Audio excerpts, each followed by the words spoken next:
Hello, ladies and gentlemen. Welcome to Film Frauds for myself, Matt, my co-host, the exalted, colorless Wonderland, aka Tyler, How's it providing going? absolutely unprofessional, 100% biased opinions, the movies of today, tomorrow, and yesteryear. But Tyler, what are we doing back? I have no idea. We flew into the sun in a blaze of glory and then Yes, never returned. We conquered BookTube, and now we're back to conquer the movie podcast space again. I became a best-selling author in the meantime, and you You became a did. master of jujitsu in I the did. meantime. I did. And you might be noticing that someone's missing from this group. He will not be named, but he did leave a message saying that he's going to, work on his Brony channel. He doesn't have time to work on Film Frauds anymore. He's fully committed to his Brony community, and we support him fully of it. Mhm. So when people are asking where that person is, just know that he's never coming back, and you'll never see him again. Yeah, you'll never And see him again. He's dead to that's us. it. We hate him. I'm just kidding. We Yes, support him, but we hate him at the we same support him, but we hate him exactly. But enough with the past. What are we doing today, time. Tyler? Matt, you and I, on our glorious return, we're like, what can we do to best exemplify our personalities now? Our Yes. audiences are bigger than they were when we started Film Frauds. And we're Mm. just like, how can we get people to understand who we are at our core? So we figured we'd recommend some movies we thought were pretty underrated, pretty non-talked about. And we watched them, and we have some other stuff we kind of want to talk about with it. But we watched 4 movies, 2 each, and we kind of just want to sit here and ramble about our thoughts on them, since we kind of, I think, have some varying opinions on some of them, which I think is interesting. Hmm.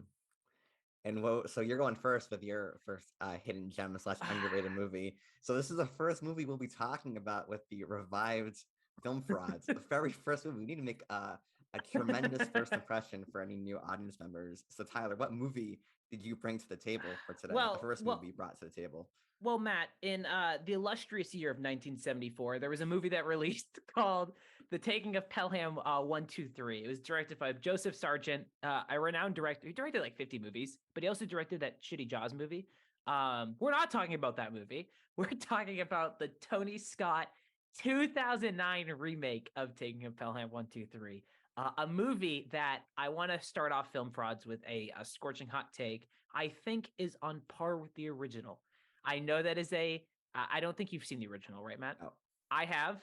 They're both really good. I say the new one is more fun. I watched this movie. I have absolutely no personal connection to this movie. Really, what it was is I was going through a Tony Scott phase. I was watching movies like Unstoppable, Crimson Tide, Enemy of the State. I think that's what it's called. And I was like, oh my God, Taking a Pelham 123, Denzel Washington, a great movie star. It had John Travolta. It had James Gandolfini, John Turturro. And I was like, great, this is so exciting. I looked on Letterboxd, has a whopping score of a 2.9, which on Letterboxd usually means it's probably not the best. It bombed when it came out. It has a like 20% Rotten Tomatoes score. And I'm like, great, probably like a pretty bad Tony Scott movie. I watched it and I was like, this is such a fun fucking movie. I was like head over heels with it. John Travolta comes in firing on all cylinders. James Gandolfini coughs a couple times. John Turturro gets called, I'm assuming, a racial slur against Italians, which I will not repeat. And don't the movie insult is, me. I am I'll not cancel insulting you. it. Right at the start. And Denzel Washington and John Travolta kind of just go at it for like an hour 40 with some of Tony Scott's usual mid 2000s flair. I am not the biggest fan on Tony Scott's Man on Fire movie, which I think is a culmination of his style. But I would say that Taking of Pelham 123 is toned down, and it hits that perfect balance for me between like accentuism, like flair, and actually directing a competent movie. I really love it. I think it's a blast. I do not care. I know it's really stupid. I know there's a lot of flaws with it. I have so much fun with it. Matt, did you like my recommendation? Was this a great start to Film Frauds Chapter 2, The Return? So I gave it 3 stars on Letterboxd, and I really tried, because I know this is the revival of Film Frauds, and I really tried to go in with an open mind to this movie, because Tyler has a reputation, and among our friend group, we meme on him a bit for liking generic 2000s action movies and praising them as high art. And this movie isn't exactly going to disprove that. I think what I enjoyed the most out of the movie, apart from Denzel Washington, who's a fantastic actor, Yep. he brings a lot to this movie that shouldn't really be there. Yep. Um, like a lot of what I enjoyed, I think was ironic. Like I don't think the movie wanted me to enjoy it, but like weird things like we mentioned, Chainsaw. So there's a scene where so just like, to describe the plot, basically these terrorists led by John Travolta. None of the other terrorists ever get names or anything, but John Travolta is the main guy.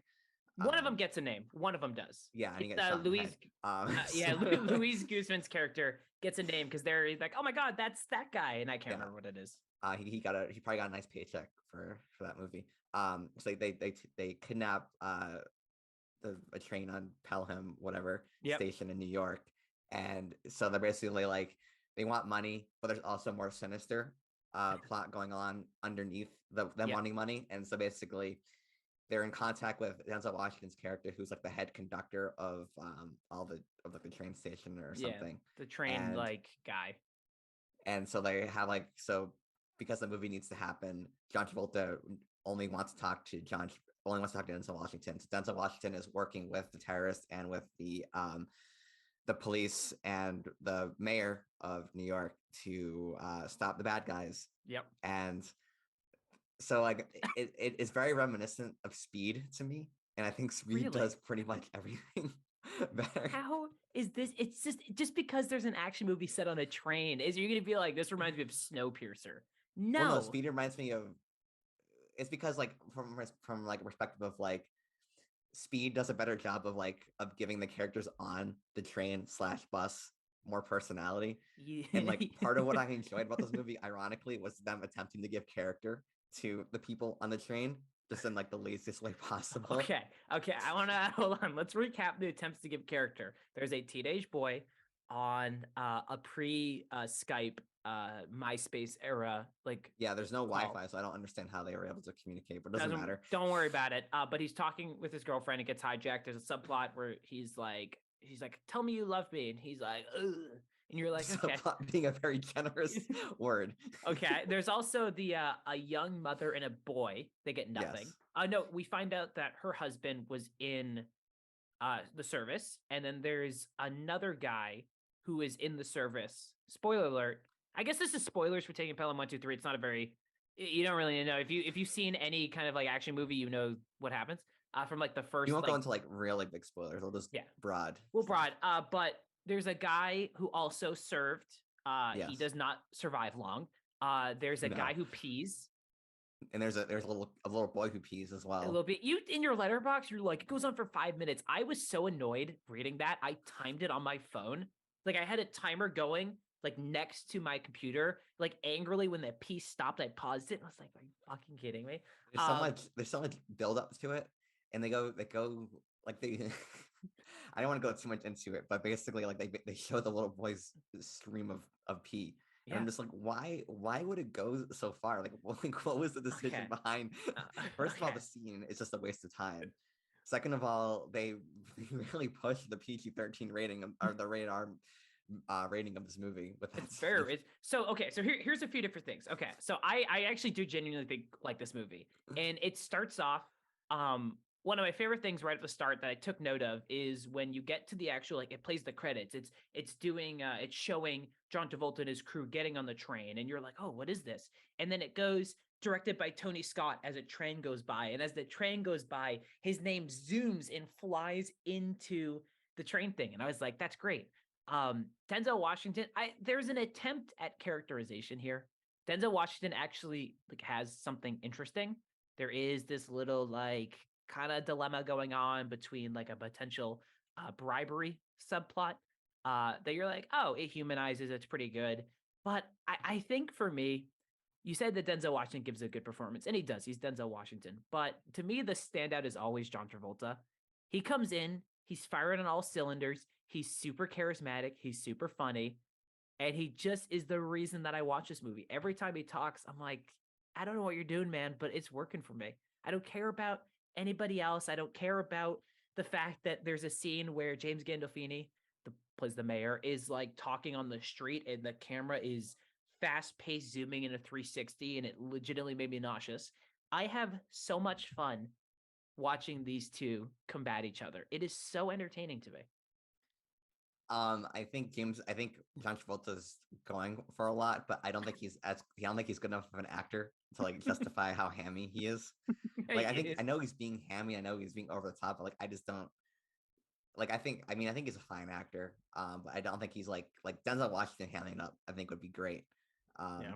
And like what I appreciate about his performance is like, 'cause I watched Magnificent Seven, the remake, Yeah. a couple days before I watched Taking Pelham, and like watching this movie, like he really like they're like completely different characters, and like even like his gait in this movie, like he walks like a bit like wider because Yeah. like he's a guy who sits down all day, Yeah. and like little things like that. I think are like I really appreciate about his performance and like his dedication to Yeah. the movie, and I think James Gandolfini, like for what he's given, he's like really good in the movie too. There's like this, so I mean they need to set up that he's having like a extramarital affairs. Yeah. It's like in this really contrived scene where he's going to the station and like they're trying to interview him about the terrorist attack. And Yeah. he goes and the reporter goes, "Does this terrorist attack remind you of that one time you cheated on your wife?" And he hands on the microphone. And James Gandolfini, he kills it for what he's given. And there's a Yeah. great scene where there's a a talking duel between Denzel Washington and John Travolta, and they just randomly cut to James Gandolfini. He's also in the room coughing. It's No, okay. So live, I want to clarify that because I showed that. If you're coming from Colors Wonderland, you know who Olive is. I showed that scene without context to Olive, and she's like, "What the fuck is this?" Um, it's between actually. This shows you didn't watch it. It was between John Travolta and John Turturro's character, where he's like yelling at him. He's calling him, I'm assuming, some Italian-based slurs. And then the scene cuts. He's like, "Fuck you," like a bunch of different stuff. Cuts to James Gandolfini. He coughs, and then it hard cuts to the next scene. There's no context to it. There is no understanding of it. It's maybe the most jarring thing I've seen in cinema in a long time because it comes out of nowhere. yeah. So what makes this movie like a hidden gem for you, Okay, or an underrated movie? So this I wanted to choose this when we kind of brought back film fronts because I think this represents a lot of why I kind of like what I like about movies. I like kind of like trash entertainment, cheap disposable action movies, and usually when one I think has enough flair, style, and recognition of the genre that stands above. Whether or not you agree with that, which I do not think you do, um, I am 100% on board with it. I also really Tony Scott's one of my favorite directors. I think Crimson Tide is genuinely like a perfect movie. I think Deja Vu is incredible. I think Unstoppable is incredible. I think even some of his weaker entries, Enemy of the State, Risky Business. Oh shit, there's even oh my god, there's one more. It's like Shame. I think it's Shame, one of his first movies. I think all of them have merit in his style. And to me, this is he started kind of taking a turn late 90s, early 2000s, where he started kind of representing, I think, the trend of action movies where it was hyper stylized, quick cut, very, very verbose and robust movies. Kind of for me, it became more style over substance. That is, I don't really like Man on Fire for that reason. You took Even Deja Vu as well. he did, and I really love Deja Vu. But then he kind of started coming the corner with Deja Vu and with Taking a Pelham 123, where he kind of took a step back from that style and it toned it down a little bit. And for me, it struck that perfect balance. Do I think this is a very great movie? No, it's got a lot of flaws. I think personally, once the group leaves the train, it's kind of just pretty bleh. Like it's a pretty generic action movie when Denzel Washington at the end. It's the big confrontation. But I think they do enough good enough job There's a scene that made establishing. me laugh when they're like when he breaks off from the terrorists like between Yeah, the train, yeah. and it's shot in the way where the John Travolta's like, "Let's get him," and it looks like they're like right next to each other, and then John Travolta goes, "He's too far away. He's too far, and he's like round the corner. It's like, where did he Yeah, go? he's literally just around the corner. I in my mind I saw that and laughed, but I was like, okay, what is the movie trying to do here? And I was just hoping it was the characters going, he knows these subways too well. We'll never find him. And I was like, you know what? That's kind of good. Do I think it's anything special? No, but do I think if you're looking for like a genuinely fun action movie, I'd say with more redeemable qualities than not, you can't really go wrong with this. I just think it's for the genre, for what it is, I think it's awesome. Um, I have no shame. I I don't would care. say like there is definitely like some funny like it knows what it is, and the acting, like they have like just great like top tier actors. So Yeah. there's that. I'm not like I kind of feel like he's what's his Andrew Scott, the director? Tony Scott. He's Tony Ridley Scott's Scott. brother. Okay, like I Yeah. don't think he's like particularly great at directing. I think like it gets bland, like because it's like it's kind of just two different settings for throughout most. It's like the train station and like and then like the train navigation room. Yeah. And like I feel like it's not really directed in a way where like I fully understood like the layout of anything, and it was all very like blandly shot to me.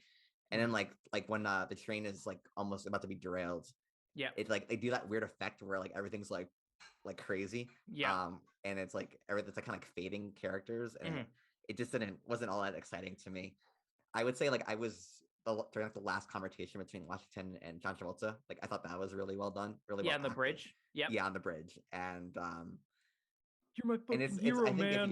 if you just want like a fun kind of goofy movie, I think it's a good one to go to. Yeah, I would agree. Also, I forgot Tony Scott directed Top Gun. I couldn't. Oh yeah. Do you like Top Gun? Again, I kind of like it ironically. It's fine. It's like it's not a. I don't think it's a. Great. It hasn't. Yeah. I don't think it's aged super well. No. But no, I kind of wanted to choose that because I think it represents a lot of who I am and what I like. But Matt, don't worry. I will. I was watching the car chase scene where like cars are just being demolished for absolutely no reason, and I'm like Tyler is giggled like crazy. When I would. That's when I tuned out. When he's like when John Travolta's like yelling insults on the phone, that's when I'm laughing a little bit. Oh, okay. My taste has evolved, Matthew. How could you? Sure. No, I just kind of want to recommend that because I think it's fun and it's who I am. But that's not the only movie we watched. You also recommended a couple that are far more interesting. Okay, so I'm excited for it because I don't really know what your thoughts are on this movie, but I recommended for the first movie, The Electrical Life of Louis Wayne. So Electrical Life of Louis Wayne is an Amazon Prime movie. It came out in 2019, directed by Will Sharp and starring Benedict Cumberbatch and Claire Foy. And it's about it's like a autobiographical movie about the British artist Louis Wayne, who drew a lot of cat paintings. He was very famous for his day. He's not so famous now, but I think when he was alive, he was pretty famous. And it's like a surrealist Wes Anderson-esque movie. I've never seen a Will Sharp movie before. This is the only one that I've seen. And I watched it for the first time a couple months ago, just because I thought it looked like a nice movie. Like you look at like the thumbnail of it, and it's Benedict Cumberbatch and Claire Foy dressed really nice, and they're holding a little kitten. This looks like a good movie. And then and then things get kind of crazy. Yeah. So I think this movie is really great. I rewatched it last night, and I was a little nervous because I was like, am I really gonna like enjoy it as much second time? Like now, because I didn't know anything about it. I just went in blind, and I was like completely blown away by it. And my opinions are basically the same. I think it's a really, really well done movie with a really interesting vision by Will Sharp. I want to watch more of his stuff now. What he's really good at is like, first of all, his directing is fantastic. Like the set design is great, and he's very experimental with like his use of lighting and different camera effects as well, like dreams and nightmares and flashbacks. Like the ratio goes down, and it becomes like it's almost like a Monet painting at times. Very interesting sort of style. Like I don't really know exactly how they pulled it off. And then Benedict Cumberbatch is great in every movie he's in, and like I found his relationship with Claire Foy, which we'll get more into, to be like really their chemistry is great. Like I'm a really hard sell on chemistry between actors who are supposed to be in a relationship, and like I think they're incredibly charming together. And so Tyler, I'm interested in hearing what your thoughts are on this movie. You have been, since you watched this, every time we talk about movies, you're like, you should watch this movie. You've been like hitting it home for, it feels like probably like a year now. This came out in 2021. I actually just recently watched, before I even talked about this, White Lotus season 2. And I was like, okay, like, oh, the character of Ethan, I thought it was a great character. I was like, who the hell is this guy? And then you're like, we got to watch this movie. And how does I usually do? I'm like, I've never heard of it. So I look at it in Letterboxd. I'm like, Will Sharp. And I click on it, and it's the guy who acts in White Lotus season 2. I'm like, oh my God, this is so exciting. He doesn't direct a ton of movies. He's got another like a 200-minute movie, maybe like a short series that I want to watch. Yeah, it's a short series about like people with mental health, which is telling because this movie is all about mental health. Yeah. And I have to be honest, it's like a very beautiful mess of a movie to me. I think there is, to me, a lot of my merit, in my opinion, comes from the production and Benedict Cumberbatch. I kind of I completely agree with you. I think this movie's beautiful. And honestly, in memory, I watched this a couple days ago. The thing that stands out to me about the whole movie is the score. Above anything else, is this kind of like ethereal cat-based score where oftentimes the score is meows, which is really Yeah, interesting. when his mental state starts to deteriorate, Yep. I Yeah. they start implementing Yeah. meows And into the score. it's incredibly creative. This movie is a fascinating look at what I think creativity can do. But for me, I think I struggled a lot with character aspects of this. Louis Wayne is played wonderfully by Benedict Cumberbatch. There's a couple instances that are really burned into my mind of this memory. I don't want to spoil too much, but Matt, we briefly touched on one sequence on a ship, Yeah. where you're just sitting there and you're like, fuck, you're like, that's very impactful. I think the character is like woefully underdeveloped. There are a lot of potential stuff in terms of what they do with his relationship with people, his relationship with society, and relationship with his own mind that I would love to have explored more.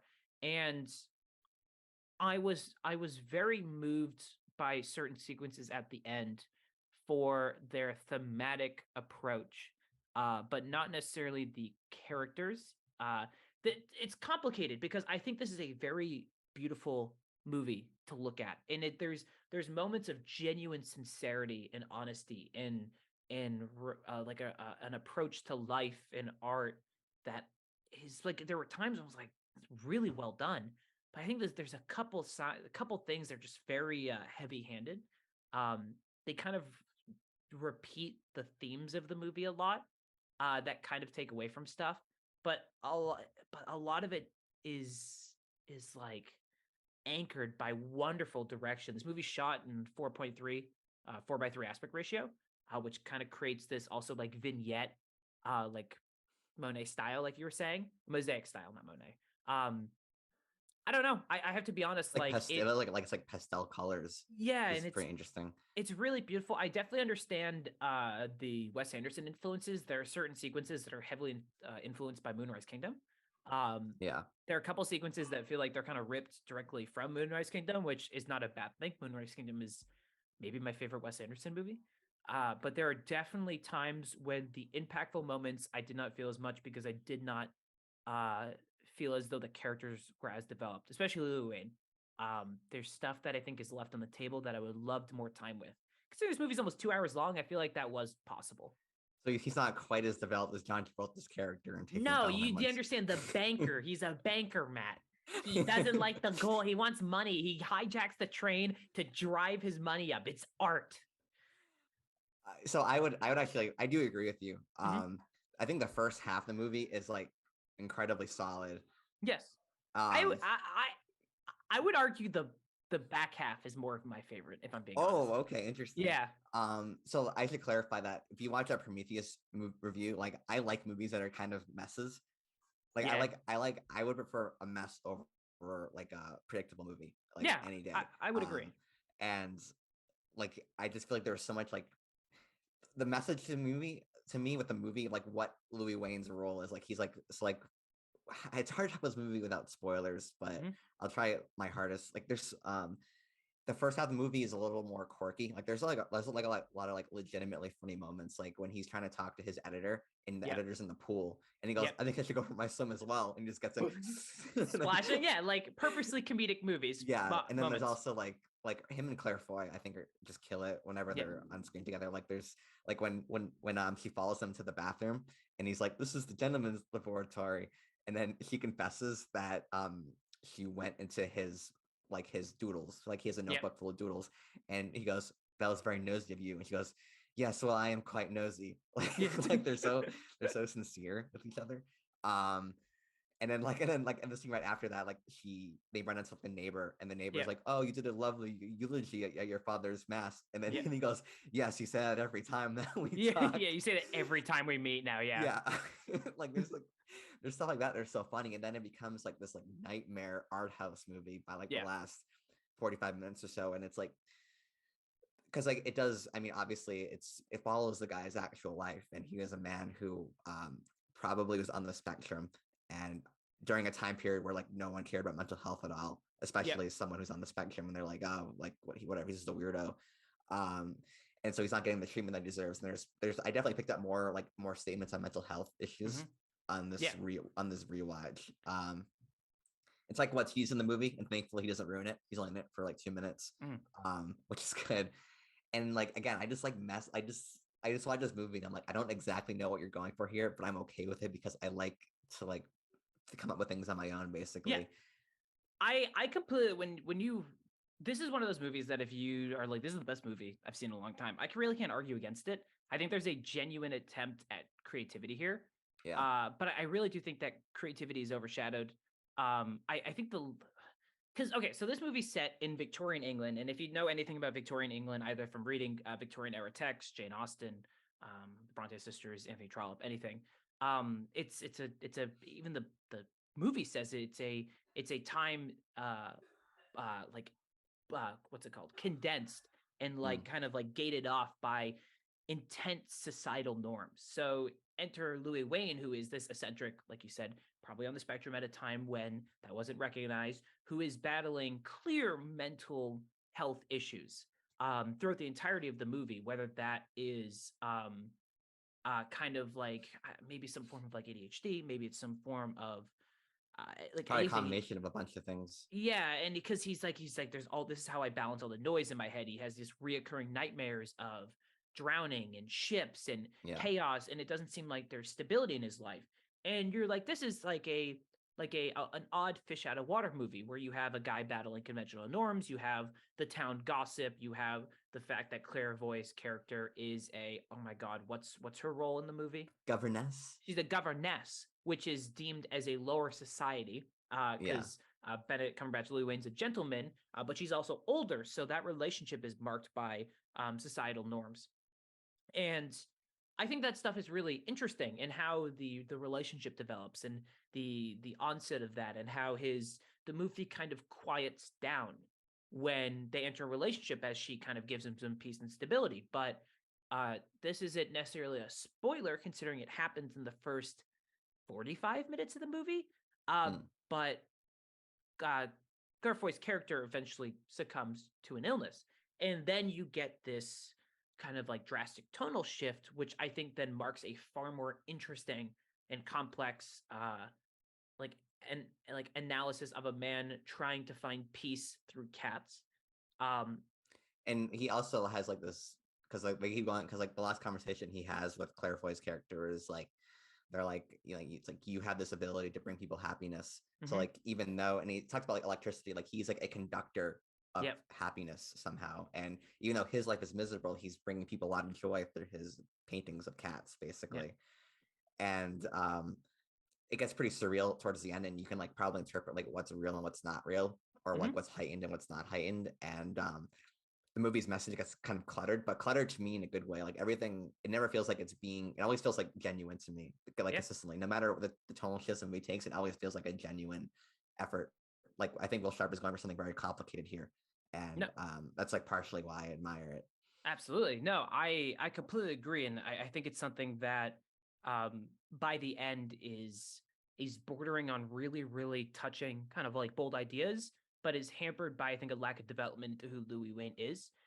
Because the movie speaks in more like broad thematic ideas rather than more specific character stuff. That by the end, because it's the telling of his life. So by the end, he's an older man, and there are more touching sequences of him. Benedict Cumberbatch is killing it in this movie.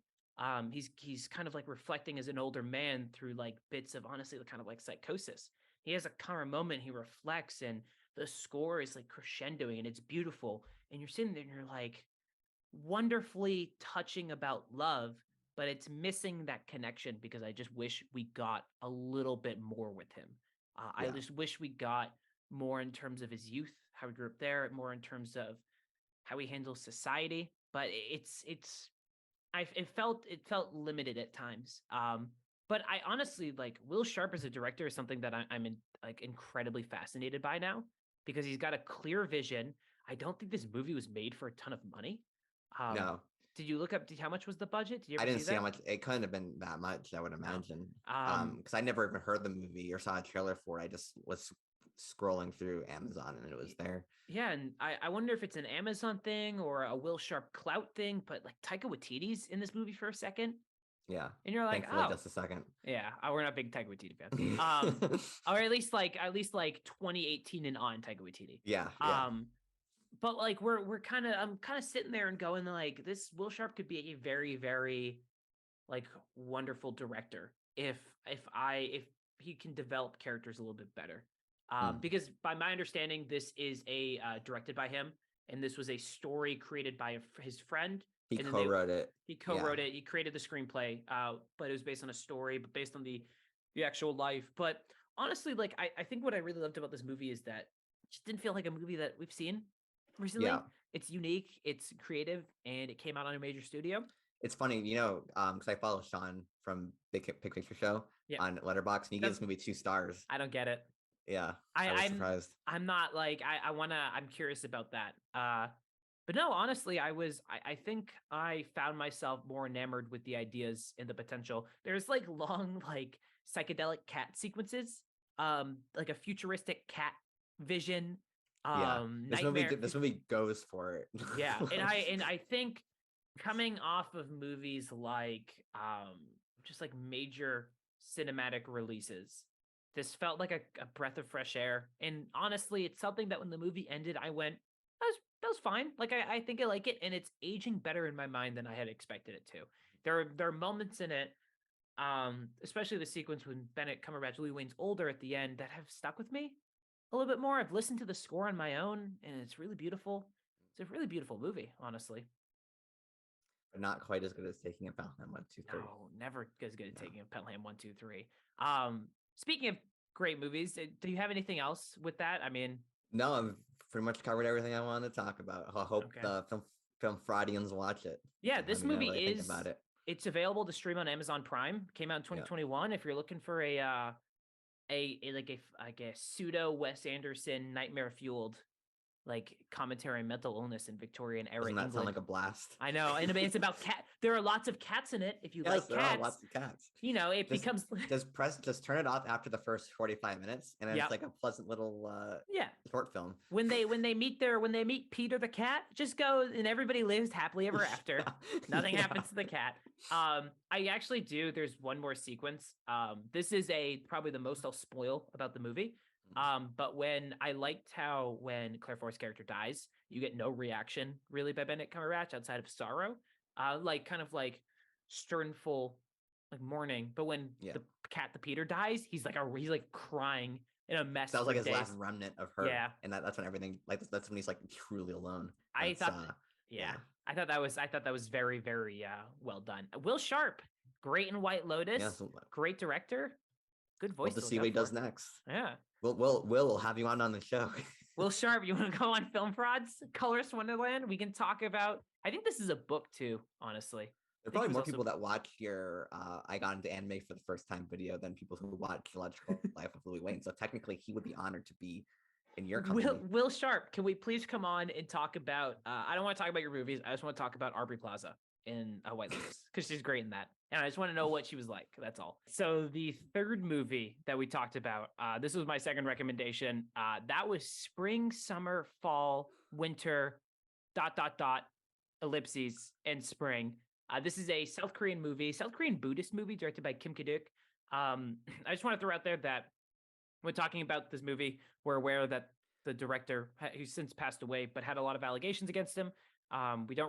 We're not going to really talk about it, but we just are aware when we're talking about him being a potentially phenomenal director, that we're just associating personal life with the actual feature he created. You're separating art from personal life. There we go. Matt, this is a movie. Or maybe you're associating art with personal life, but I'm separating them. You're separating. I am also going to separate. Okay. Matt, I watched this movie during COVID. I actually, if I'm being completely honest, I have no idea how I came across this movie. I remember just one day, I may have been looking up like South Korean movies. I may have just been looking up anything, and I saw this movie recommended. I saw it was very, very well reviewed, very, very well appreciated, and was like, cool, I'll give it a shot. Watched it, fell in love with it genuinely. Okay, you're giving me a De Niro face. I'm a little Yeah, scared. I'm glad you picked up on that. A little scared there. I fell in love with it. It is a beautiful meditative movie about life, about art, about purpose, about peace. And I watched it once and went, that was a great fucking movie. Then went He and woke watched. up. He Woke went, up. He's Oh like, god, I fell gotta put asleep on through all of it. Letterboxd. Yeah, I dreamed about it. And then I went and watched Kim Kiduk's other movie, Three Iron, which is a movie. Have you ever heard of that movie? Um, I've heard of it. I've never Yeah. watched it though. It is that movie is about characters who never say a word to each other and they fall in love, and it is beautiful as well. But I watched this again, equally as moved. It has only grown in my mind on the second time a rewatch. Matt, you watched the first time. What did you think about the first time, and what do you think about it now? I liked it on the first time, and my opinions on it have gone up since then. I Nice. think you hit the perfect word for this movie, and that's meditative. Yep. This is probably the most meditative movie I've ever seen. Mhm. It's deeply so. My general consensus of the movie is that like it's clear like there's a lot that's going over my head because I don't know anything about Buddhism. Mhm. But like you can, I think what makes this movie so great is that you can take out as much as you want from it. Like you can, there's a surface level understanding of it, Yep. and there's like just multiple layers in either that are were intended by the director or like just general life meditative like ponderings that depending on your own life circumstances you can take from it. It's just such like a tranquil movie, and it tackles some heavy themes, but like everything's done at such a slow pace, and it has like such a it's like a comforting sort of rhythm to it where everyone when every act ends it begins the same way with them Yep. opening the doors to this location. Yep. And even though it only takes place in one location, I never got, if anything, I wanted to be in this location longer. And as I said, like you can interpret it so many different ways. And if you just give it some patience and just go with it, I think you can get something out of it, even if you're people like us who don't really know anything about the actual like religious philosophy behind what's going on. Yep. I can interpret things like just through symbolism that I picked up more on my second time watching it than the first. That I think is a movie that I could rewatch a lot of times and get something new out of it every time. And that's like a really strong compliment I can give to it. Absolutely. I want to just put a caveat real quick. There are maybe 150 words said in this movie total. Yes, in the it's last a lot of visual storytelling. In the last 30 minutes, I don't think a single word is said outside of a baby crying. I mean, that's not even a word. It's just noise. Real quick, this movie's broken. There's a score. There is there's a pretty beautiful prominent score. Yeah. This movie is broken into 5 sections. As if you are, I mean, this is for our literary audiences. How seasons are operated. Like a 5-act play. It's a 5-act play, but seasons are often represented with ages. Spring being the birth, the creation of life. Summer, more teenage adolescence. Fall, adulthood. Winter, the end, prime of the life, and then it cycles back again. And this is very much a movie about cycles. Wait, winter's prime of no, I said summer is the prime of the life. But or maybe I didn't. And what this really shows is it goes each season is it's youth, it's teenage years. The youth is characterized by, I guess, a youthful exploration about life and death. It's the coming to terms with that. Teenage area is more about it's about doing the hanky spanky. It's about desire. It's about literal finding one's way. Finding one's ways. Adulthood is about losing one's ways but finding it again. And then the winter is the maturity, it's the realization, it's the purpose. And this movie crescendos and maybe one of the best recontextualizing shots I've seen in a movie ever. This movie is going to be spoiled because it's not a movie that necessarily has a very coherent plot. It's very much a very loose journey, bookended by Buddhist ideals. And what this movie shows is at the end that this little presumably lake we've been centered on this entire time is actually nothing but a small minuscule pond in the mountains, and it's so minuscule that the entire context of the movie is even further heightened about the individual, the minuteness of it all. And the sequence where our old character, the adult. First, by the way, how the fuck did they make this movie? Were you thinking about that? when they're making this, where was this? What was the production like? I Did want they to go to this location I really know. badly. We Yeah. gotta, but like the sequence at the end when he's carrying the statue, Yeah. that's some like I don't really know how you fake that. I know it can be fake snow, I know it can be, but it looks like he's breathing cold air. Like I know there's movie magic and stuff like that, but it looks No, looks pretty intense. I'm sure like I think that's an indie movie, so they probably got away with a lot just by I'm being quiet about it. I'm a little concerned about some of the animals at the beginning sequences. Oh yeah, some animals are definitely murdered. Yeah, for this movie. yeah, there's a fish and a frog. But it said you grew on you, Matt. What else grew on it about you? So I think I just understood a lot more of the imagery going on rewatching it. Like for example, like there's so many little things that the movie does that makes me like care. So like when he's a little kid, he's tying rocks to animals like with a string, and like when he goes, so like the older man is like, "What are you doing? Like, why are you torturing the animals? Like, why? Like, how do you feel when I put a rock on you? You're not gonna get this rock removed until you free those animals." Yeah. And like when he goes to the fish and sees that it's dead, and it starts playing that sad piano music, like I legitimately got emotional. Yeah, it's when he's like crying and stuff like that, Yes. and like yeah, it's very impactful. Yes, and as far as more imagery, it's like in the summer, a woman and her daughter come to the temple because Yep. the younger daughter needs like a spiritual reminder of like who she is. She's lost spiritually basically, and so they bring her to the temple, and he has a relationship with the young boy who's now like a teenager at this point, or maybe early 20s, probably a teenager though. I assume teenager. It's like there's like throughout the movie, like there's like these doors that people exit and enter through, but they're easily like you don't have to go through the doors because there's no other walls. So I noticed on this rewatch when he is sleeping with the old master and he sees the girl on the opposite side, he goes over to her, he goes around the doors, and it's like it's probably as Buddhist imagery, but like the imagery itself, like you can just interpret it's like he's going against his code or whatever. And like that code that he has is completely optional. Like you can break away from the code anytime you want, but it's the choice to follow the rules that is like what gives you discipline basically. Yeah, absolutely. And like I was pretty impressed. Like the movie doesn't shame them for what they do during the summer. Like the guy, like the old master's like, "Oh, are you better?" And she's like, "Yeah." It goes, "Oh, so then everything happened for a reason, and it's fine." But also like you have to leave. Like there's not a lot of shaming going on in the movie as well, which I thought was which I appreciated. There was the one instance. So again, a little bit of a spoilers, but we follow. It cuts. I view this movie in a sequence of 10 years. From like 6 to 7 to 16, 17, 26, 27 to maybe 40s. Because but in the first adult act where the character is in their mid to late 20s, he comes back and he has killed his wife, which we are assuming is the girl that we saw in the second sequence. Because the monk, by the way, if you guys like Squid Games, I never watched it. I don't really plan to, but apparently the old guy in Squid Games is the first like a holy one, the Buddhist monk. And you kind of, what is it called? Lust leads to possession. Possession leads to murder. Something like that. So there's that. And he comes back and he has presumably killed his wife. And there's this beautiful like sequence where police come to arrest him.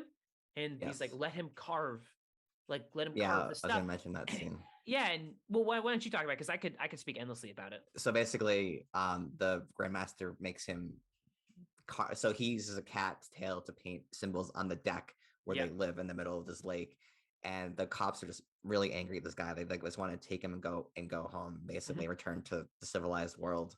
And he's like, no, like once my apprentice carves all the letters out, like then you can take them.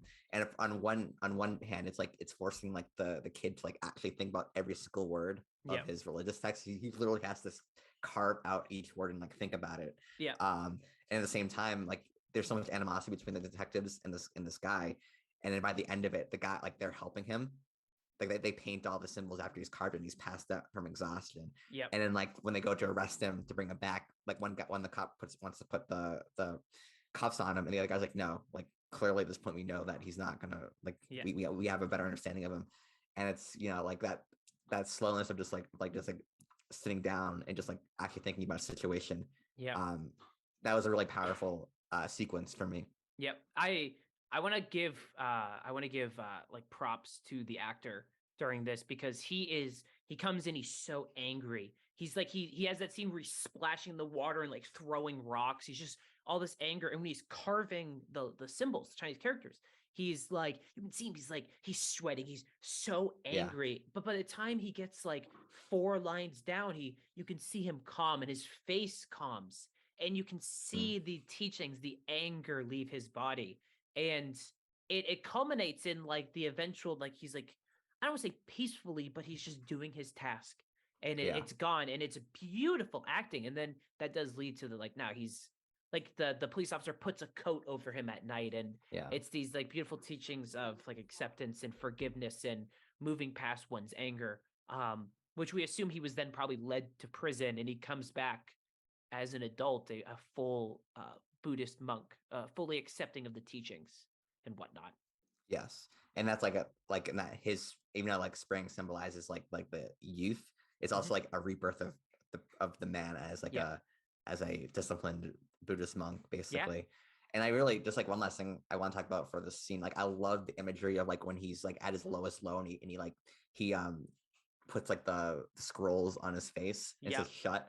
Like that was like really disturbing. And then when the Grandmaster dies at the end of Fall, he has the same thing. Yeah. Where it's like now I realized after the fact that, oh, like the young guy was trying to kill himself basically in that moment, and the Grandmaster beat him because he's like, no, like don't kill yourself. Yeah. He's like, you have the courage to kill, but like you will not have the courage to kill yourself. Like, don't do that. Like you have to live and repent and suffer through this.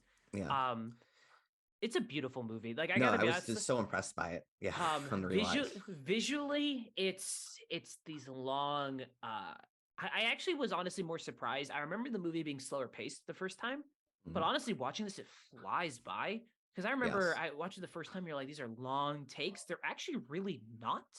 They're just long moments that make you think. I'm a very type A person. I'm very hyper. This is one of those movies that, like, it ends and you just take a deep breath and you sit there. I don't know about you, but I watched this on Amazon Prime because it's the only way you can find it. There was not really a lot of physical media for this movie. And one thing I like about Amazon Prime outside of like Netflix is when the movie ends, it doesn't automatically start playing a trailer for the next movie. It lets you think about what you watch for fun. Yeah. I have such a vendetta against Netflix after the BoJack Horseman finale episode, where it's like, we're watching the Umbrella Academy. It's like, I just want to feel the scene. There was more than 5 seconds. Yeah, and the score's playing, and I got a little thing. It's like up next, and it was like My Cousin Vinny, and I was like, I'm not watching that. So I like closed it, and I just sat there and watched the things go, and I was like, wow. It's also, I don't know, it's like, this is one of the movies that there's surprisingly not a lot to talk about, and you're either very invested, you kind of you get what you put into this movie. If you sit down, put your phone in a different room, like turn away distractions, I think you could get a lot out of this. Some might find this really boring. Some might find this very moving. It is entirely a movie about what you want to get out of it. I would say go in the movie like trying to figure out what the movie does for you, not what the movie is trying to say, like objectively, basically. It honestly, like it's just great. Honestly, it's just great. And then the fact that it's a cyclical nature. It happens again at the end, the rebirth of life. It's just coming through and doing it again and again and again. The circle of rebirth as the kid at the end hits disrupts the tortoise in his home, and you're like, it's all cyclical.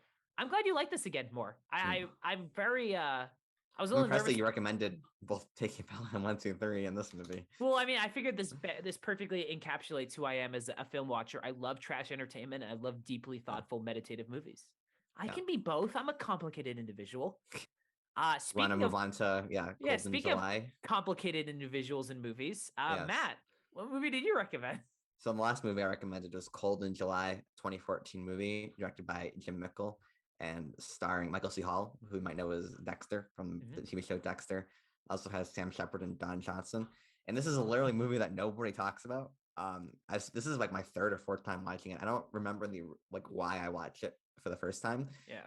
But it's an indie movie, follows. So we'll keep it non-spoiler as much as possible, but it's like, this guy who lives in the South, one of the southern states, I don't know which southern state, but basically one night he's a family man and someone breaks into his home and he shoots him, with his gun, and it turns out that it was supposedly the son of a former criminal who has Yeah. a complicated past. And then this guy, the father, now may or may not want revenge on Dexter and his family. And then the plot just gets even crazier from there. And again, I don't remember why I watched it in the first place, but this movie, like I could rewatch it over and over again. I think it like represents like um it has like probably the best lighting of any movie I've ever seen in my life. It helps like the movie's probably pretty cheaply made, but like because like the director Jim Mickle worked on like cinematography and lighting for a lot of movies, like his skill behind the camera like helps make the movie feel like it's more expensive than it is. Like there's a sequence where they're basically doing a stakeout of Dexter's house, and the cops are hiding. They're waiting for Sam Shepard's character to come by, and like a car drives by, and it's like blue night, like a blue moon, like the whole area is soaked in blue with like yellow lights, and like the car drives by, and you see like the gray smoke on the windshield, and it feels so much more expensive than it probably was. It's because there's so much talent behind the camera, and then like when the movie gets to its climax, the lighting there is really important. Yeah. But I'm interested because this is your second time watching it, right? Yeah. You what do you think about the movie? This is a hell of a movie, man. Honestly, like this is one of those things I think you watch this, and we were friends when you watched this for the first time. And I remember you came in and you're like, this is a great movie. You're like, I don't know what I watched, but you have to watch it. And me being young and stupid, I'm like, fuck you. Like, I don't want to take. I'm gonna watch Man of Steel. Yeah, like Man of Steel again. It's a 9 out of 10. And then I remember I watched it in college, and I was like, this movie is really good. Like, what the fuck is this? And then I watched it again, and I think I was more blown away than it. It's similar to your spring, summer, fall take, where you watch it again, you're like, I missed a lot of stuff, and a lot of stuff's good. For me, honestly, the standout of the movie is not even the lighting, which I gotta be honest was not as it's really, really good, but I remember it being better. That's weird. It's more of a quaint movie than I remembered. But rather the natural progression of the plot and the characters' reaction to it, but also the characters' natures within themselves. So this is not a spoiler. So in the first 15 minutes, Michael C. Hall character breaks in, he kills a guy, robber. For the first 15 minutes after that, his character looks like he's on the verge of tears. Like every single, he's on edge. He looks like he just wants to cry. He's in this. It's set in the 1980s. It's like a neo noir, like East Texas Western, with like a synth score. Yeah, it's like one of those like neo noir hybrid like movies, and everybody's like this like following this more like traditional masculinity of like, he did it, like I would have done the same thing. He just looks like he wants to cry. He's so on edge. He's shaking. And it's like, that's really great, and it also establishes a potentially good character arc. But what follows is a genuinely interesting like escalation of how the plot continues and the revelations that occur and how the characters develop and bond within themselves is genuinely fascinating, because it happens very quickly but very realistically. So yeah, going off what you said, and we're gonna get into spoilers probably after I make this point because it's kind of hard to talk about this movie without spoilers. Yeah, you literally can't. It's impossible. So one thing I was really impressed by on this rewatch was like how like non-political movie is. So like obviously when you have a movie where the first sequence is a guy breaks to a person's home, and then the father of the family goes and shoots him with a legally owned pistol. Yeah, it's Texas. Like there are political statements potentially being made here, but like again what you said, like the mailman comes, he's like freaking out the whole next day, like he's like shit, like someone throws a newspaper at the car and he like jumps. And the mailman's like, oh, if that was me, I would have shot him too, like you're a great man. He goes well, you weren't there, so you don't understand.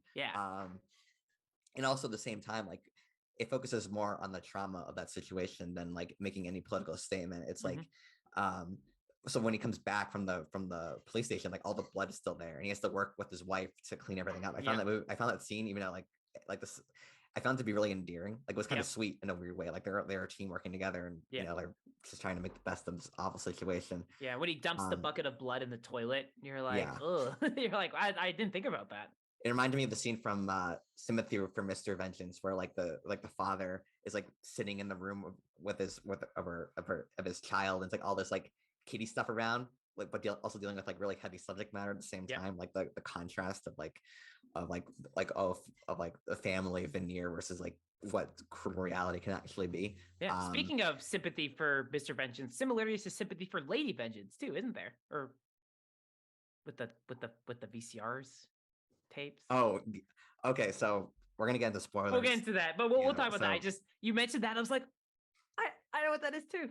Yeah. So another thing that I love about this movie is like, so this movie handles insanely tense subject matter. What are you holding? This is my notes for later. You're like crinkling them on the mic. That's how tense it is. How tense it is. Because I had to crinkle something just to get it off, my chest. But it handles these it handles like what's gonna happen in this movie like with so much like weight to it. So we're in spoilers now. So pure if you spoilers. love detective noir movies, like this is like I love True Detective. I love Seven, all that stuff. This is like where you go. This is perfect. This is right up your alley. Yeah, please watch us and please let us know. Email us. Just let us know. Yes. So basically, it gets revealed that the person that Dexter killed wasn't actually the son of Sam Shepard, who's the guy who's hunting him. It's just some random guy. And the reason why I did that is because Sam Shepard's son is under witness protection program with the FBI. Yeah. And because he rolled with us with the old Dixie Mafia. Yep. And now is under witness protection. He needs to remain anonymous. And Dexter finds us out. The way he finds it out is very coincidental, I will say. Like he just happens to be driving by while they're taking Sam Shepard to get murdered by the train tracks. No, he wasn't. Hold on. He was not. He was staking him out. He was doing that purposely. Yeah, but he called like that. Like he just happens to roll by as soon as Sam Shepard. He basically parked. He doesn't roll by. He's parked there. I'm not saying like it's a. I'm not trying to be YMS right now. I'm just saying. You are though. You are.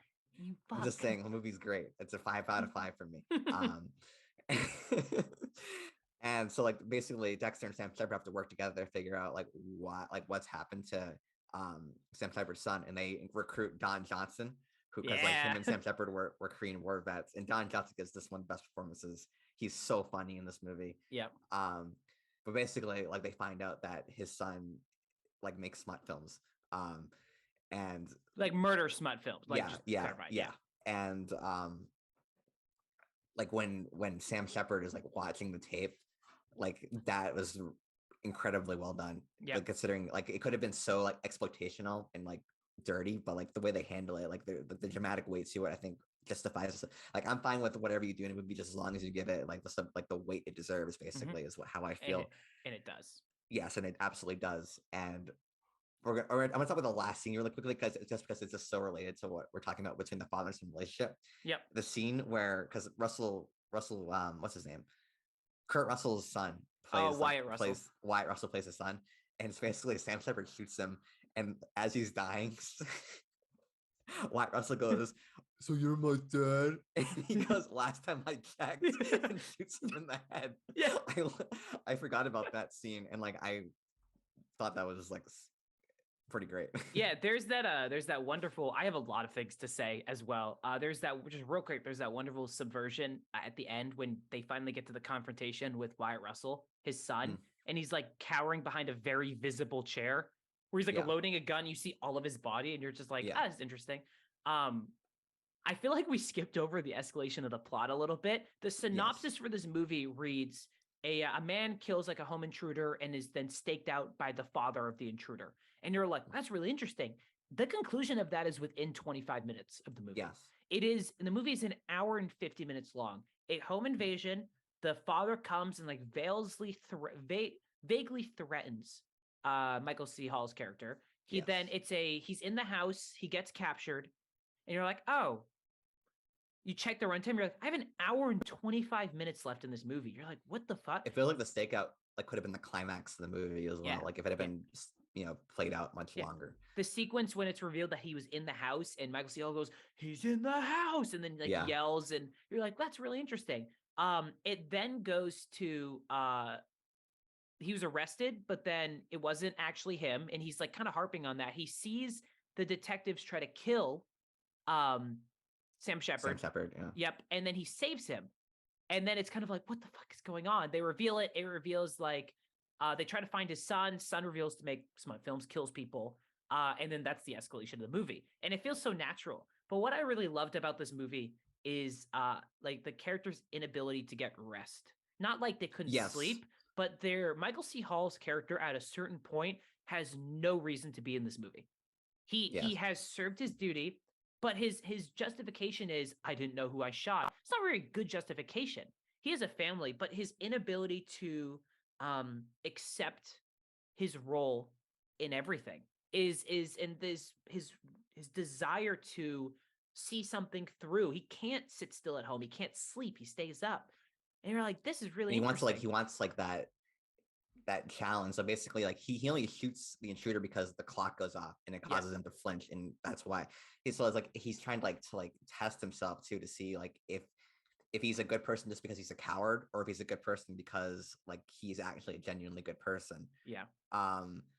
And and obviously the last shot is perfect because that's when he finally like lays in bed and gets rest. But like you got this thing, like this moral dilemma is possessing him, and that's why he keeps coming back. I mean, it's not even like an anti-hero, like I just keep getting more and more deep into this. Like there's a clear stopping point for him.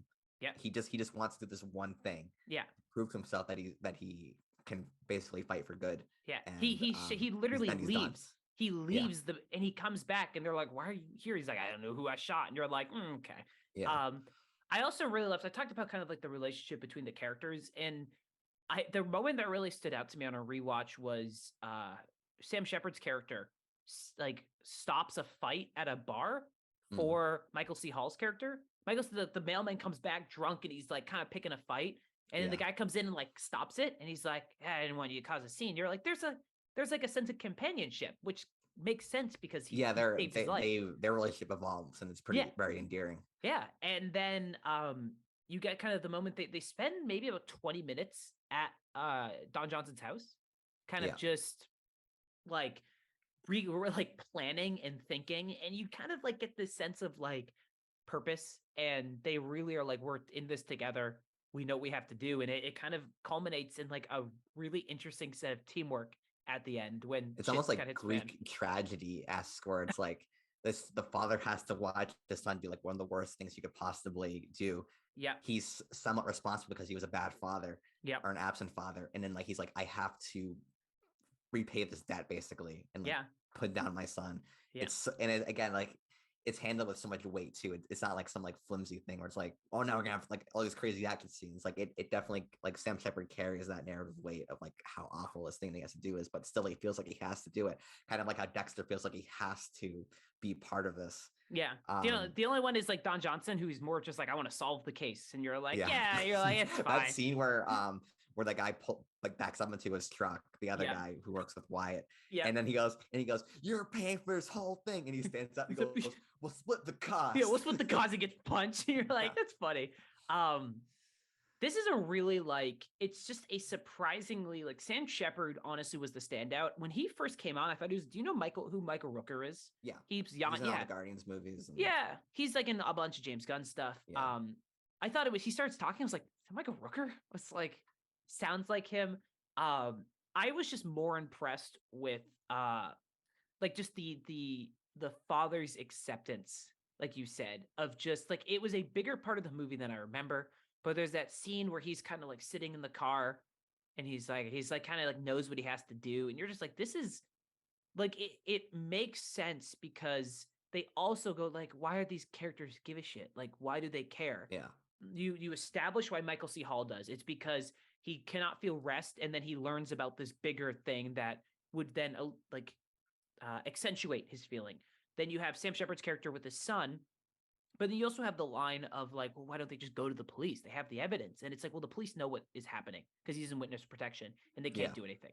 Yeah. And you're like, oh, I kind of buy it. Like, I make sense then. Like, I understand why the characters are doing this, but it also establishes the final sequence, which do you want to talk about? That's like the final shootout in the warehouse. The final thing. So first of all, it's a funny scene where Don Johnson's like, count to 10 and we'll come back around, and then Dexter's actually counting to 10. Yeah. And Sam Shepard goes, are you really counting to 10? You really goes, come on, let's go. And yes, like the last active scene is the three guys taking on like this business, Yeah. this business, Yeah. and the scene where Dexter gets into the fight with that guy and he shoots him in the head and Yeah. the blood splatters over the light and then everything turns red and he gets up. Yeah. Like that's like his turning point. That's like when he finally like, for less lack of a better term, like becomes a man basically. Yeah. That's what And the he's movie's like, going for. Yeah. yeah, and it's like that scene is so like that's like one of my favorite scenes. Like I think when I first watched the movie, that's when I was like finally convinced this movie was something special. Was that Yep. scene because the lighting there is so good, and it's like also a testament to like the love of filmmaking as well. Because like Yep. a normal like like hack wouldn't think to do that, but like Jim Mickle cares about the lighting. Yeah. And like um and like the shootout, it's not directed like John Wick, but it's well enough. You got the point across. It's also not Jack Ryan Shadow Recruit. Hey, watch it. It's a good It's very movie. well done considering for what it is, and it's a really satisfying, I think, conclusion to the movie. Yeah. If you're looking for like, I think what I really love, Michael C. Hall's, because he doesn't really, he kills one person and that's kind of it. Yeah. But what I liked about it is it kind of is very believable for people who fight. Because like they're just two people who don't fight and they're both like, there's a gun. We have to stop this gun. They don't Yeah. punch. Michael C. Hall throws one punch on his side, and that's how he's able to like he throws it into the guy's side. But that's very reasonable because they're like fighting over the gun because that's what will get rid of the other person. There's Yeah. no like, there's not like poking eyes. They're like, it's just literally they're just struggling over a gun, Yeah, and it's yeah. it's very good. But the lighting in that sequence, it goes from like red to blue to orange to green, Each room vibrant has like colors. a different like Yeah. theme, basically. Honestly, the gunshot sounds, the effects of it, everything was really, I really liked the line when the guy is shooting Michael C. Hall a bunch and he gets shot. And he's like, who the fuck are you? And then he dies. And you're like, you know what? Honestly, yeah, because it works because these people have no idea who the fuck these people exactly. are. They literally have no idea who, like, even White doesn't even know who his father is. Yeah, he's just like, they're like, who the fuck are you guys? What's it's just, going on? Yeah, it's just, who the fuck are, it's wonderful because it makes you stop and think. You're like, yeah, from these guys' perspective, they're just killing people. And then all of a sudden these random people come in and kill them all. There's no, but that honestly is a testament to the strength of the movie because it doesn't, it never draws attention to it. You know these heroes' journeys, you know what they're about to go on, and you know why. So when the movie itself points out, like, there's no fucking connection to these people. Yeah. Who are these people? And you're just like, oh yeah, it works. I'm into it. It's great. I love this movie. I really like. I was genuinely so impressed with this. It was like I was more stunned. Yeah. What can I say? Honestly, I mean, for recommendations, this is a pretty. This might be our best, excluding Taking Pelham 1, 2, 3. This maybe is maybe our best, excluding one very specific movie that sticks out like a sore. No. I mean, we can be honest. Yeah, you have art house Wes Anderson. You have Buddhist South Korean, This and Matt, then this new Matt, revitalized Matt, is open-minded to every stupid movie every great movie Tyler recommends. So that means we can do Black Hat again? No. Fuck. Okay. Can we do a Michael Mann episode when Ferrari comes out? Only I might have to make you do something else. I'll have to have my own idea that would maybe make you watch Detective Season 1 or something. No, you know what it is? You just make me watch movies that are going to affect me emotionally. House that Jack built. House that Jack built. Just make me watch movies that are miserable, and you'll be like, "These are equal to us." You're gonna make me watch Michael Mann. I'm gonna make you watch this. I need to have a video evidence of you watching children get murdered in order to justify watching a Michael Mann. I cannot stress enough, guys. I do not like watching kids in peril in movies. It is my kryptonite. So Tyler and the 5 people who've made it to this point in the podcast might be wondering why we decided to talk about hidden gems and underrated movies, and that is because there are just so much entertainment, TV shows, movies coming out, especially on streaming platforms, that it's hard to really keep up with what's going on. And like, who even knows? Like, you could potentially, like, the best movie 2023 could have already come out, and we just don't even know about it because we don't have Peacock or whatever. Yeah. Nothing that's on Peacock. Do you have Peacock? No, I don't. But what streaming platforms do you have? Adam, just curiosity. Netflix, Amazon, HBO Max. No, now it's just Max. Oh, now it's just Max. Yep. I think that's it. That's all that I have. I have that. I have Apple and all of his Hulu. And Mm, I'll also has ESPN. Does that count?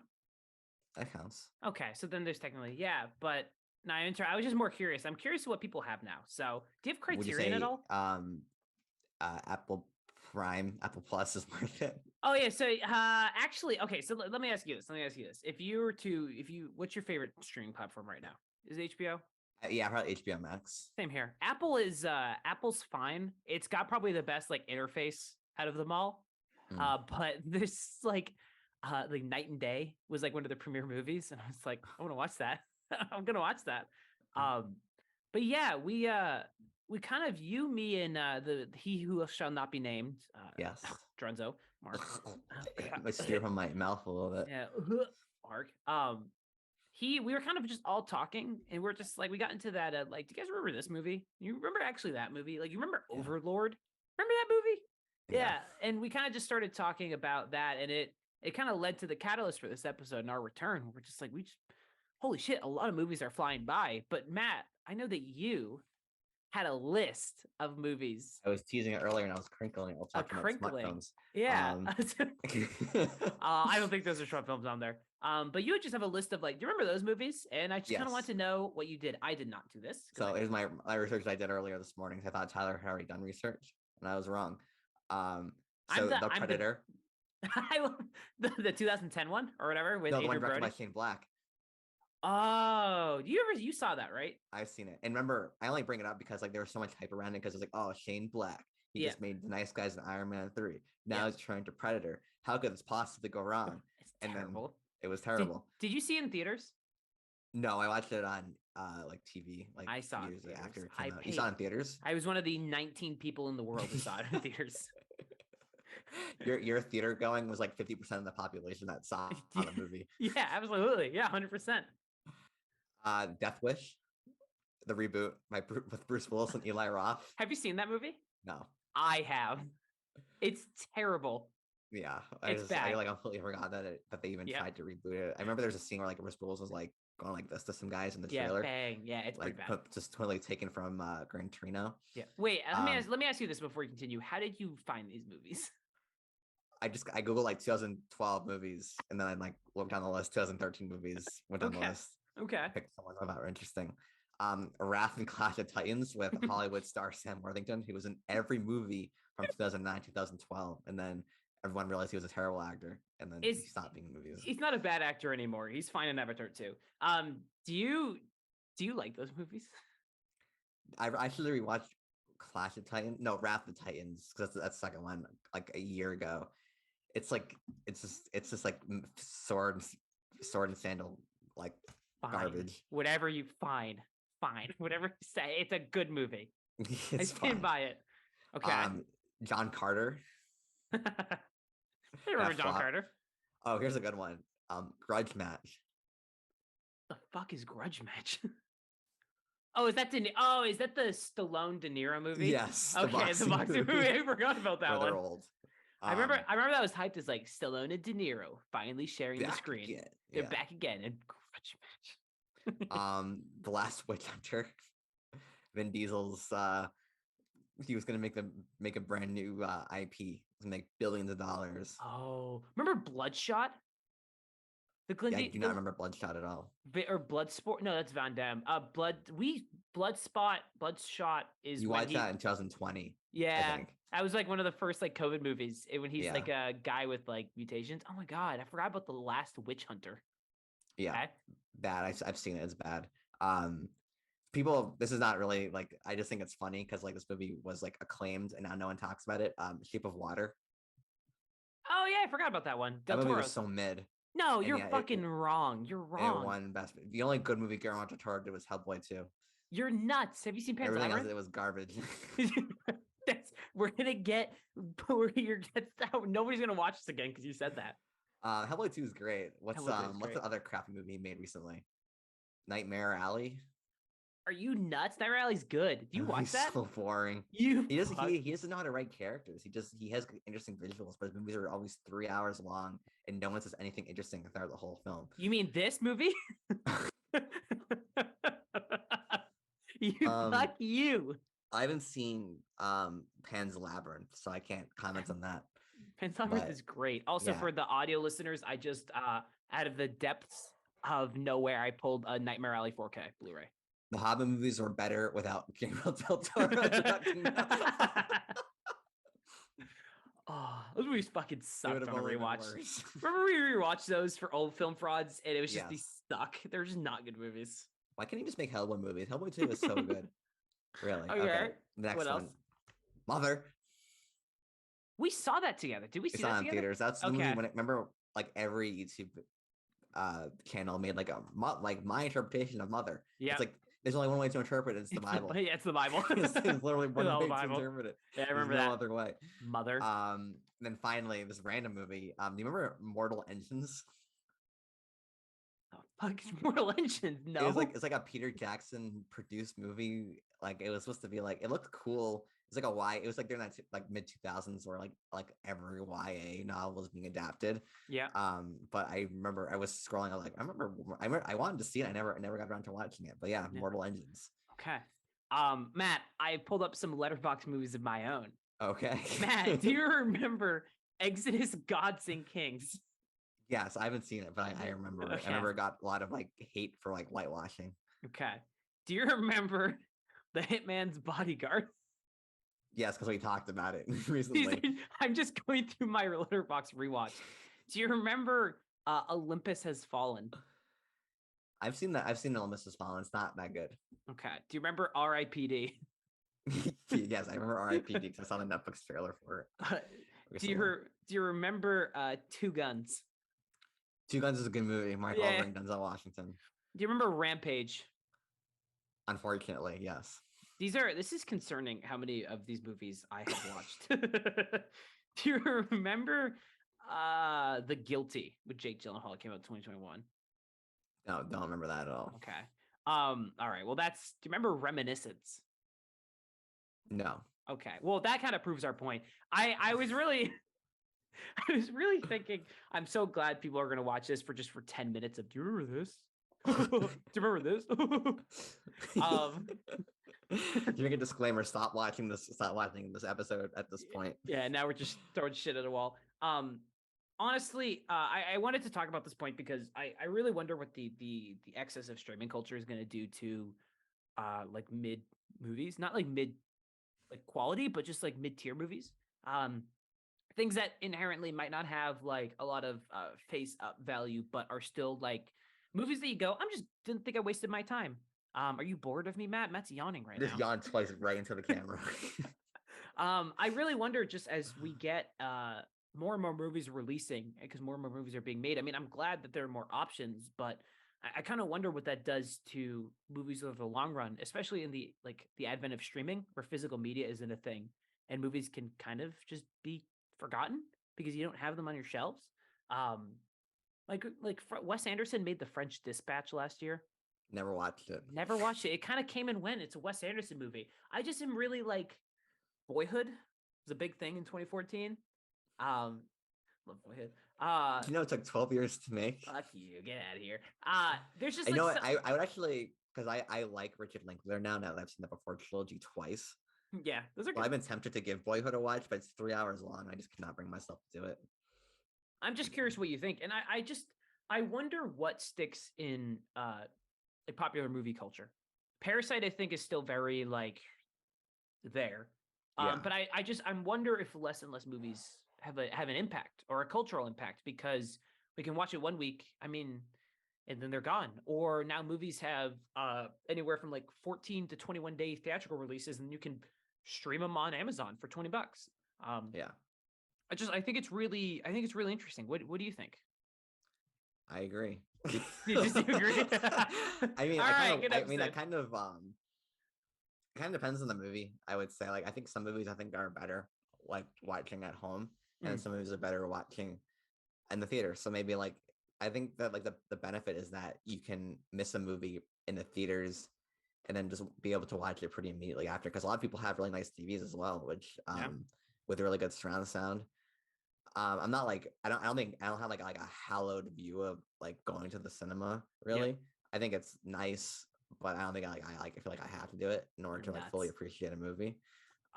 So my take is very like mid. I'm just kind of like, yeah, it's has some good, has some bad. I don't know. I feel like I went through like I was thinking about this and I was just thinking about movies that have come out and I had like a mild like movie existential crisis. Movie theaters are like a very big part of my life. I've probably seen hundreds upon hundreds of movies in theaters. And it's just like I go to it. It's a very big event. And like it's just one of those things I just going to the cinemas, the theater. Stop yawning. I'm not that Okay. boring. Going to the theaters now it's very expensive. I signed up for the AMC like stubs, which is $25 a month. I can see 3 movies a week. And that was the only way I could afford to go to the movies because a movie ticket here in LA is $20.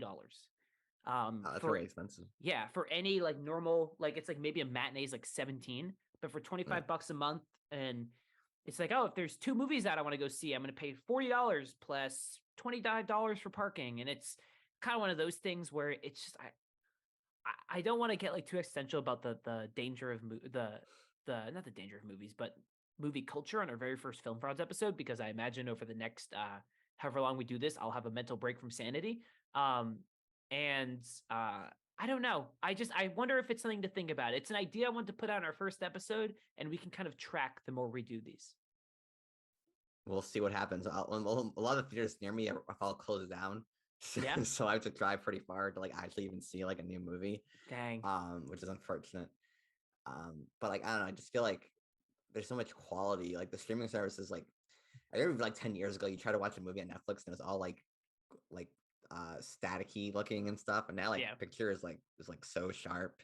And like I watched Master and Commander 2 weeks ago, and like the sound design was like incredible. Like for like the ship, it was a Yeah. storm was going on, and I was like, wow, this is really incredible. Like I didn't feel like I was missing out on anything by not seeing it in theaters.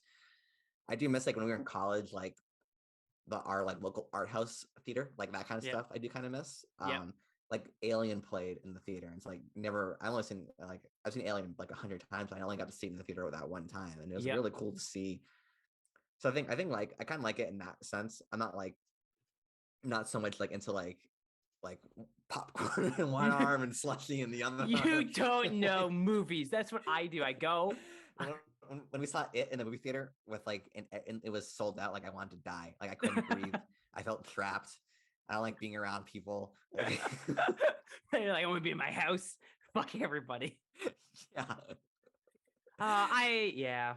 I get it. I miss it. It's Like really... I can see myself watching Electric Life of Lil Wayne in the theater, and someone's like, "Who's boring?" There is definitely what did I just see recently? I watched the Covenant in theaters, and there are like little tiny moments of like it's like very intense, and you just hear me going with the popcorn, just like I'm crinkling the bag. Yeah. Or like a It's time when great. we saw Hardcore Henry and you had Skittles in your pocket. It was M&Ms. I dropped them all. And they fall all over the floor, and the people in front of us wanted to kill you. It Yeah. was hilarious. I remember Hardcore Henry. Added on. Okay. Matt, any final words before we end it here? Don't forget to like, comment, subscribe, unsubscribe from Colorless Wonderland because he has too many subscribers. No. I don't know. Let us know if you tell us if you give us money for Patreon. Please. What do we have to do? We can let's just a blackmail blank check. Let's just be like, yeah. Let us know in the comments how much money you give us a month to do this. We are joking, obviously. I just want to throw that out there. Are we joking? I don't know anymore. My one episode in and my sanity is going off. Matt, how long are we? I think we're going to do one of these genuinely probably one every 2 weeks. We tried doing one of these a week during COVID, and as fun as it was, there are definitely times where we're like, we watched this movie, kind of fucking sucked, the end. Yeah. It's kind of bad. Like, I just if want you want to watch us struggle to find things to say, watch the Valerian video, because we legitimately have nothing to say, and Tyler gets very emotional. I just lose my mind a little bit. We all watched that together, and I've never wanted to die more. No, I figure we'll probably do one of these every 2 weeks. Twice a month gives us enough time. Considering both work, we cannot do this full time. For us to watch I wake up movies. really early, and I like by the time I can watch a movie, I'm so tired. Yeah, it's exhausting. So we'll probably do one every 2 weeks. Maybe more if like a special thing comes out and we kind of can jump in and talk about something. But Yeah. plan for these maybe like bigger episodes, one every 2 weeks, and yeah, we'll just kind of keep doing these until we both want to kill each other. That's why we'll have guests on to bridge the gap so you get sick of me. Or make a lot of money, then we'll do them every week. Every week, Matt. I'm gonna move you in right here. Come on. I did say if we could be self-sufficient on film products, I'd move to LA. You're gonna move into goodbye, Olive. Olive's gonna sleep on the couch. You're gonna sleep with me in my Yeah. bed. Her couch is gonna be our office. Yeah, Olive's gonna sleep on the couch. She will not have a bed or an office anymore. Her space is the couch. And you'd be like, why don't you care about what I want sometimes? As you're like pushing all of her stuff out into the street. This is what I want. Okay. This was fun. You can find us on I'm Colors Wonderland. That's Matt's bookshelf. All links. We have an email for this film frauds thing. So if you want to email us some thoughts or just shoot me a message on Instagram. Put in the comments so we get algorithm boost. No, we were doing this. If you watch this online, you can find us like anywhere. I'm pretty sure. Oh yeah, Spotify as well. I forgot. Yeah. Now we're just rambling. But yeah, no. Let us know what you think. If you want more of these, let us know. If you have recommendations, ideas, anything, we like taking them because we I don't know. We just not very imaginative. Yeah, we're not very. We like these movies. And then that's it. Okay. Any final words? I was legitimately trying to find movies to talk about, and every movie I want to talk about, we've already talked about on Film Frauds. Yeah, so I'm like, man, I really don't have like a very wide amount of movies that I actually enjoy and want to discuss. That was my thing too. Is I was going through my letterbox and was like, shit. It's like, goddamn. I was gonna do the last Boy Scout. I was like, I can't do that again. We've talked about that already. Yeah, we did that on Colors Wonderland, like top 5 hidden movie gems. Oh, okay. Yeah, I haven't seen it though. I talked about spring, summer, fall there. Yes, we talked about spring, summer, winter, fall. I mean, fall, winter, spring. Okay. Well, thank you guys for watching. This has been probably a 90-minute episode. So if you stuck with it, thank you. But we'll see you guys again in 2 weeks. Yes. All right. Bye, guys. Bye. Ending these. Bye, guys.